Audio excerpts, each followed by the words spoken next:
இதுவரைக்கும் நான் என் வாழ்க்கையில் எப்படி இருந்தேனோ இதற்கு மேலாவது என் சொற்களிலே சில கவனத்தை கொண்டு வருவேன் என்று நினைத்து கொண்டு இந்த அரங்கத்தை விட்டு வெளியேற போகின்றவர்கள் அநேகம் என்பதனை மட்டும் ஈரோடு மகேஷ் அவர்களுக்கு நான் சொல்லிக்கொள்ள விருப்பப்படுகிறேன்.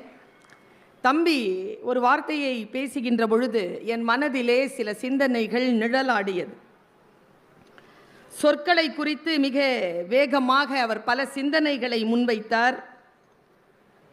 நின் பிரிவினும் சுடுமோ அப்பெருங்காடு என்ற ஒற்றை சொல்தான் கம்பராமாயணத்தையே உருவாக்கியது. சிலம்புலக்கொள் என்று கண்ணகி சொன்ன அந்த ஒற்றை சொல்தான் சிலப்பதிகாரத்தை நிகழ்த்தியது. இவர்களின் உதிரம் பூசாமல் இந்த கூந்தலை முடியேன் என்று சொன்ன பாஞ்சாலியின் சபதம்தான் மகாபாரதத்தை நிகழ்த்தியது. சொற்கள் மிக முக்கியமானவை. அது வாழவும் வைக்கும், சாகவும் வைக்கும். யார் வாயிலிருந்து புறப்பட்டு யாரிடம் போய் சேர்கிறது என்பதில்தான் அதன் வீரியம் அடங்கியிருக்கிறது. அதனால்தான் பைபிள் சொல்லுகிறது, காது இருக்கின்றவர்கள் கேட்டுக்கொள்ளுங்கள் என்று சொல்கிறது. நான் யோசித்து பார்க்கிறேன். அருணிமா சின்ஹா பற்றி தம்பி வரலாற்றை பேசிக்கொண்டே இருந்தார். அவருடைய வாழ்க்கையில் அவர் சொல்ல விட்ட சில விஷயங்கள் உண்டு. ராத்திரி 1:30 மணிக்கு அந்த அம்மா தூக்கி வெளியே வீசப்படுறா. கால் ஒண்ணு இல்லை, உடைஞ்சிருச்சு. அந்த நேரத்தில் 4:30 மணி காலையில் இன்னொரு ட்ரெயின் அடிக்குது. முதுகு தண்டம் போயிடுச்சு. சாயந்தரம் 5:30 மணி வரைக்கும் அவ அங்கேயே கிடக்கிறா. பரேலியில் இருக்கக்கூடிய ஹாஸ்பிட்டல்ல இருந்து அவளுக்கு முதல் உதவி வருவதற்கு 13 மணி நேரம் ஆயிருக்கு.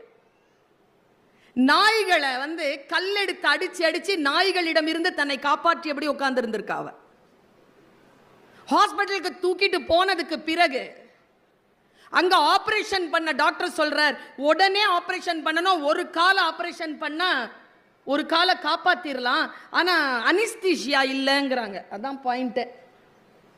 பெண் இல்லையானா? அவள் பாலியல் துன்புறுத்தலுக்கு உட்பட்டதற்கு பிறகுதான் வெளியில் வீசப்படுகிறாள். வாலிபால் பிளேயர் கை கால் போயிடுச்சு, முதுகு தண்டு உடைஞ்சிருச்சு, ஒரு காலை எடுத்துருவேங்கிறாங்க, அனிஸ்தீசியா இல்லைங்கிறாங்க. அந்த பொண்ணு சொன்ன வார்த்தை என்ன தெரியுமா?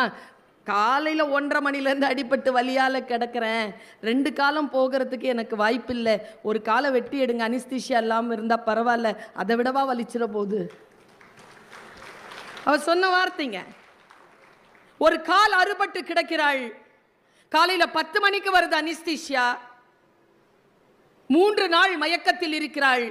3 நாள் மயக்கத்தில் கிடந்த அருணிமா சின்ஹாக்கு கிடைத்த ஒற்றை சொல் எது தெரியுமா? அவ மலை ஏறத்துக்கு இருக்கிற ஒற்றை சொல் அவங்க மாமா சொன்ன சொல் என்ன? ஜாலியா இரு, பரவாயில்ல, என்ன போச்சு, இப்போ ஒரு கால் தானே, மலை ஏறணும்னு சொன்ன, மலை ஏறலாமா? அழுறா அவ அந்த வார்த்தையை கேட்டு. என்ன மாமா கிண்டல் பண்றியா? எனக்கு ஹிந்தி தெரியுங்கிறதுனால அந்த பேட்டியை முழுக்க கேட்டேன். அவ பேசுறான், ஏமாமா கிண்டல் பண்றியா? அப்போ அவர் சொல்றாரே, எவரெஸ்டே ஏறலாம், எவரெஸ்ட் ஏறதுக்கு 2 கால் தேவை கிடையாது, 1 போதும் அப்படின்னு அவர் சொல்லிவிட்டு போன அந்த ஒற்றை சொல் தான் 13 மாதங்களினுடைய கடுமையான பயிற்சிக்கு பிறகு அவ 2013ஆம் ஆண்டு மார்ச் மாதம் 12ஆம் தேதி மலையேறினார். சொல் என்ன செய்யும்? இப்போ நாம இவ்வளவு பேர் சேர்ந்து வந்திருக்கிறோம்.